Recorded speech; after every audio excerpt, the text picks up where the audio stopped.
All right, we're back with the SilmFilm script discussion, season 3, episode 1, part 4. Yep, I said 4 is the number that I said, and it's the number I'm sticking with. Anyway, so far we've gotten, I think maybe we're close to a quarter of the way through the episode. I think maybe a little bit. We're out in Lorien right now, and we are at the funeral of Finwë, which I don't think that there's a lot of people here. It's basically the Formanos contingent. It's the family, and whoever was at Formanos.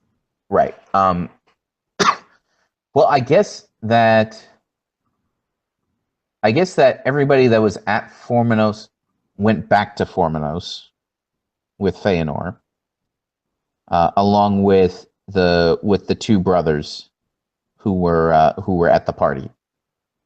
Yeah, so a lot of people from the party went back to Formanos to find Finwë. And that's who was in the funeral procession. Right.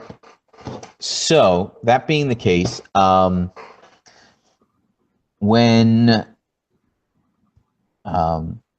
Indus makes her attempt to make contact with Feanor, it doesn't work. When does Nerdanel have her conversation with Feanor? Because I feel like that's got to happen kind of on the way to Tyrion. In between, yeah. So there's a question of how we want to show grief. Are people just like quietly weeping and being like demure about this, or is this like people sobbing on the ground? What level of grief do we think we're showing? I think, for instance, might be sobbing, like over her father's body, to show that she's very tied into this all emotionally. I feel like Feanor is very tight-lipped. He's going to say... Yeah, he's closed off. Right. So. He's going to say things. He has things he's going to say and things he's going to do, but there's no point in doing that here. Yeah, in the book, at one point, after learning of his father's death, Feanor runs out into the night by himself. Right. He just flees.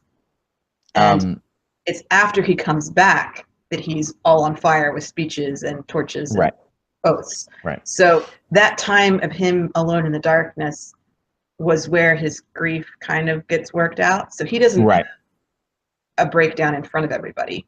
Right. He's not going to. No, he won't do that. But it's possible we could see him leave Lorien and like brush people off and go by himself somewhere. Yeah. And that might be Nerdanel's opportunity to talk to him either before or after that scene. Right. Maybe she goes. It would be interesting if she found him where he found her. Like in the quarry place? Yeah. Where they met? Yeah. Because it might not be far from there. Like, it's possible that, and we'd have to kind of like work this into season 2 as well, but it's possible that the reason that he was out over there was because it's near Lorien. Because and he'd been visiting his mother. Right, yeah. Richel asked something here. She said, I think some would just be in shock, which I do agree. This hasn't happened before, well, not quite like this. Yeah, and also, there's been 3 generations of elves born in Valinor, or 2 or 3. This is the first murder ever. That is, well, I mean, it depends on, in Valinor, yes. It depends on how they viewed the Dark Hunter stuff. Yeah. So Finwë's generation does remember losing people. Yeah. They remember death and loss, but none of the elves in Valinor who are born in Valinor have any frame of reference for this except Feanor. Yeah. Okay, so I like the idea of Feanor and Nerdanel having their final confrontation in the place where they met. Yeah. I mean, that's... So, if he is totally stone-faced and closed off while they're putting the body down, and I don't think they have like a formal funeral or anything, but while people are gathered around weeping. Yeah. If he leaves that group, she probably would want to give him some space, but she could follow him later. Yeah. They could re-meet in the quarry. So instead of him coming across her, now she's coming across him there. It parallel stuff. Well, on the flip side of that, I don't know that he would necessarily go to that, be hanging out in that spot. So Okay. it's possible that she could go out there, and if he shows up there and she says, I thought you would find your way here.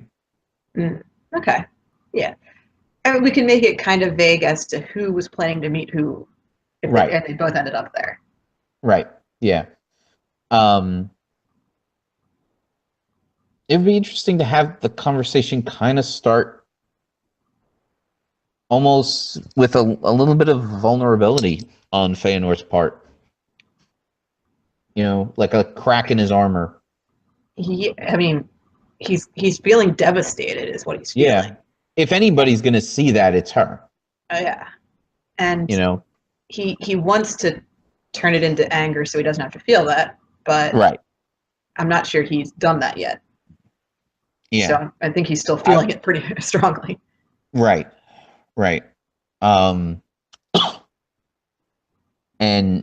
she could think that this grieving Feanor is the one, is the guy that she met. Right. So she feels like she's talking to her husband during all of this, right. not right. the megalomaniac who has family issues. Right. Right. Yeah. And it's just the two of them, so nobody else is around to be influencing all of this. Yeah. Yeah. But I think that she's going to bring up the Valar. And that sets off the anger. And that's going to set him off. Because he's going to go into the whole, I'm not going to, I'm not going to live under their rule. I'm not going to do it. Right. And she could make the ultimatum, I am not going to watch you drag my sons into your, I don't know what she would call it. Yeah, well, the way that could all come up would be,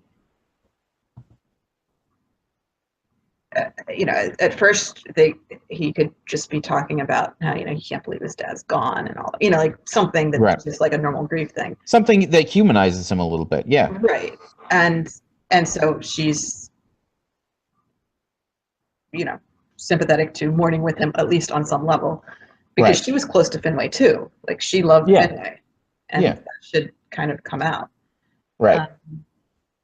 But it probably quickly turns into, and Morgoth and Melkor must pay,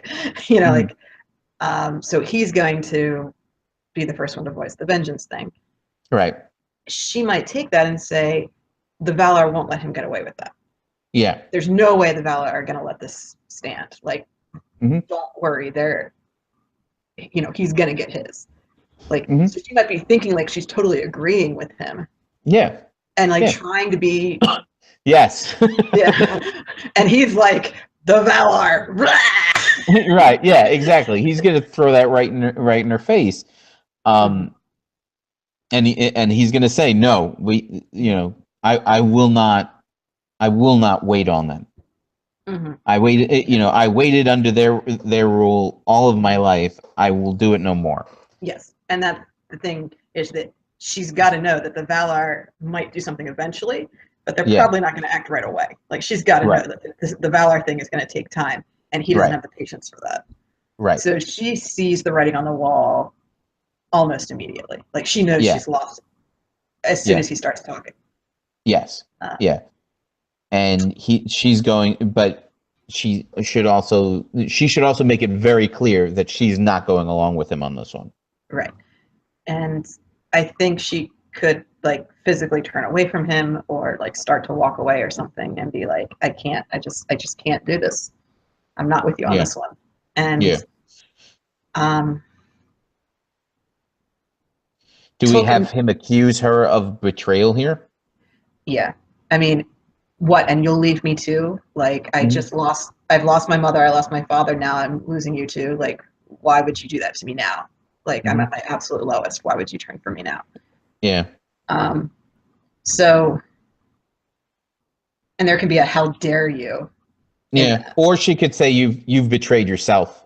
Yeah, she could say I'm where I've always been, and she's standing in her quarry. Yeah.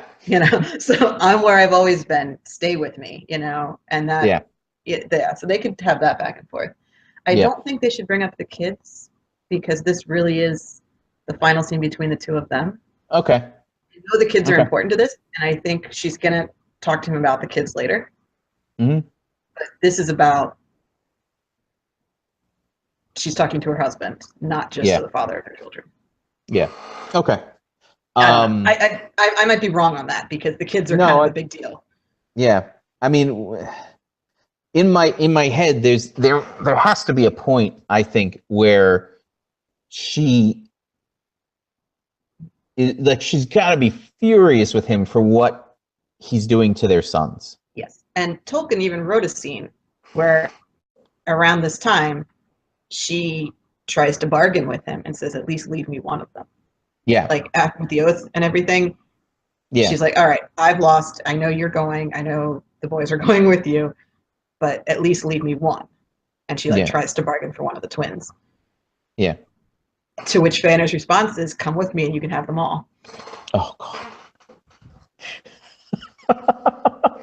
Well, that's the thing. Like, if that doesn't happen here, I don't know when else it could happen.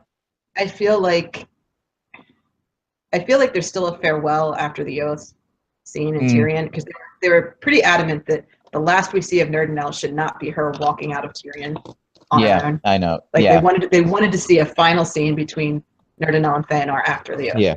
And I feel like that's where you have to have that conversation. So I wanted to have them have their final parent conversation about the kids then, and this is the final husband-wife conversation. Yeah. But I'm not sure that I think it might be an artificial separation. Well, so Rachel asks, she said, Nerdanel should be pretty passionate in the scene, but exactly how angry should she get? Yeah. I mean, I don't think that I think she's gonna accuse him of being slightly mad here. Like, that's got to be the way she's thinking about his thought process here. When he says that he's going to take his own vengeance against Melkor, like, she's got to be, you are crazy. Like, that is, how could you possibly think that that's a thing that's going to happen? Yeah. Well, and that's the thing is I feel like she's very defeated feeling. So I don't think she's going to get super angry. I mean, I think it's passionate, and then the acknowledgement of there's nothing I can do to win this one. Yeah. So I know there was. I think she has acceptance more than anger. Yeah, I think that the conversation about the sons. So there was concern last season because I thought about. I think I brought this up in the last season, and there was concern that it made her look a little weak, which I get. Because it was every time they had a disagreement, she ended up just going along with what Feanor said, essentially. Right. The scene where she asks him to leave her one of their sons, if that happens after the oath,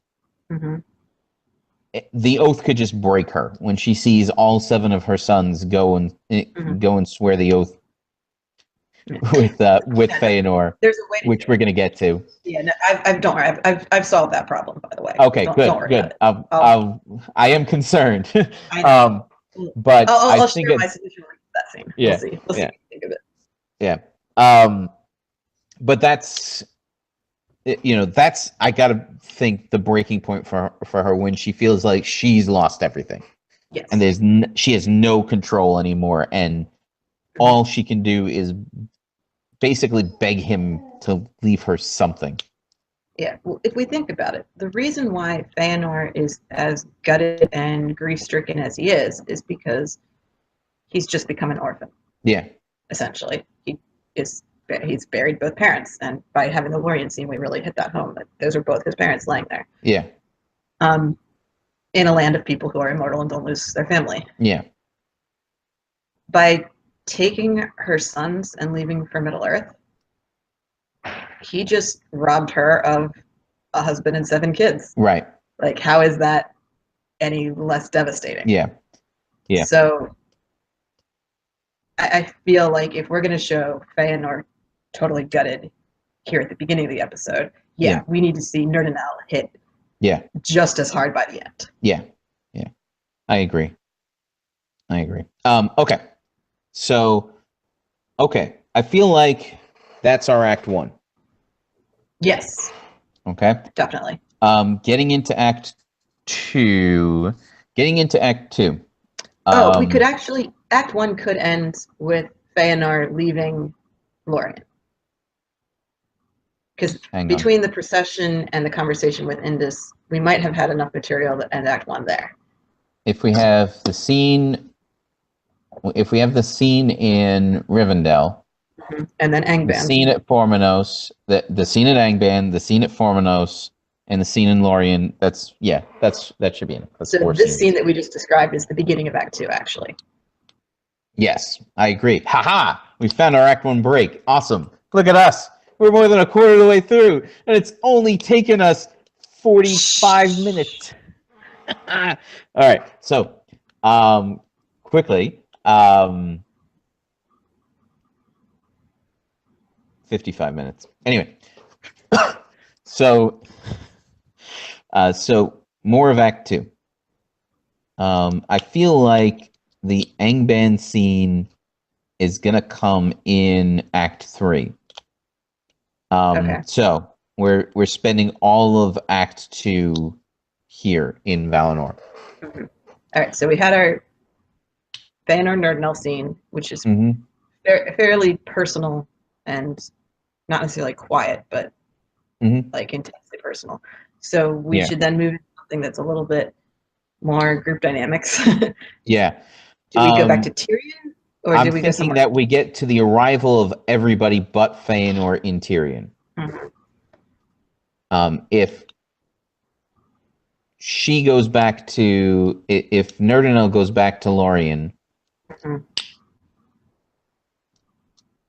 she might not. We don't even really need to show that she goes back there. If we show everybody else, maybe we don't even show her with them. If we see the Indus group side of the family plus the Formenos contingent arriving in Tyrion. There was some discussion about Turgon trying to have a conversation with Fingolfin. Yeah. Well, or do we have Finarfin's kids kind of have their, like, show their point of view here? Yeah, we need to establish a lot of points of view in Tyrion. So I think multiple conversations with different groups. So the question is, who talks to who and why? Right. And I don't want to have rehashes of the same conversation. No, it has so to we have to be a little aspects. careful with this. And so I feel like we do have to get the Finarfin side of the family and the Fingolfin side of the family in their separate scenes. But we need something to separate those things. We can't have them in the same conversation in right after each other.